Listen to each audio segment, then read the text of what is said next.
I welcome you all once again to our weekly podcast, Relevant Matters, a podcast of the Daughters of St. Paul in Nigeria, Pauline, West Africa. I'm Sister Oluwakemi Akinleye.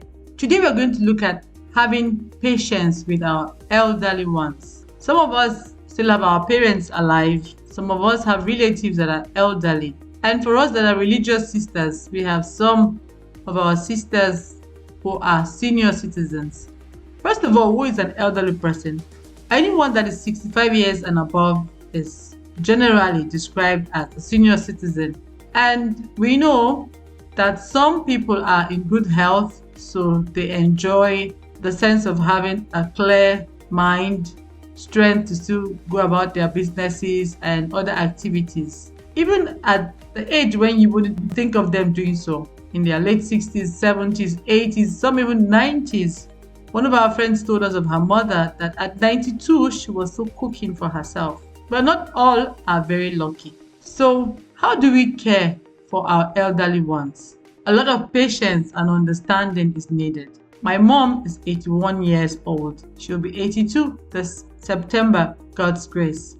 And it is not easy because our parents and their own way of thinking, their generation, comparing it with ours, it's very different how they think, how they did things. Yet their formation was very good.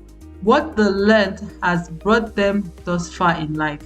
Our own generation, unfortunately, many of us are not having the opportunities that our parents had because we may not have been exposed to have ways of learning, formative learning from our homes, from our parents, from our dear ones. And if you are close to the elderly, I assure you, you will learn many things. So I invite us to be patient, to grow in the art of patience and understanding when dealing with our elderly ones. They want us to listen to them.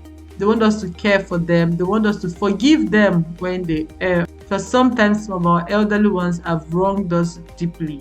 And they want us to forgive them because they don't want to continue carrying guilt. And we too, we don't want to continue carrying anger and hatred and unforgiveness. So as we journey in this week, let's think about all the elderly people, those in our homes, those around us, and say a prayer for them, that God will guide them in their old age. God will give them wisdom, give them good health and strength. And for those who do not have good health, that God will be with them, be with all those who care for them. And we pray for God's providence for all families that take care of the elderly, all homes that have them. We pray for the grace of patience and understanding and love for them. They took care of us as much as they could. Now, why don't we make the sacrifice to take care of them? Again, I invite us to be patient, to be understanding, to be loving when caring for our elderly ones. And there's always a blessing. God does not leave us unrewarded for taking care of the elderly. So do have a wonderful week and keep in mind the love and care for the elderly. God bless you. This is Sister Oluwakemi Akinleye of the Daughters of St. Paul.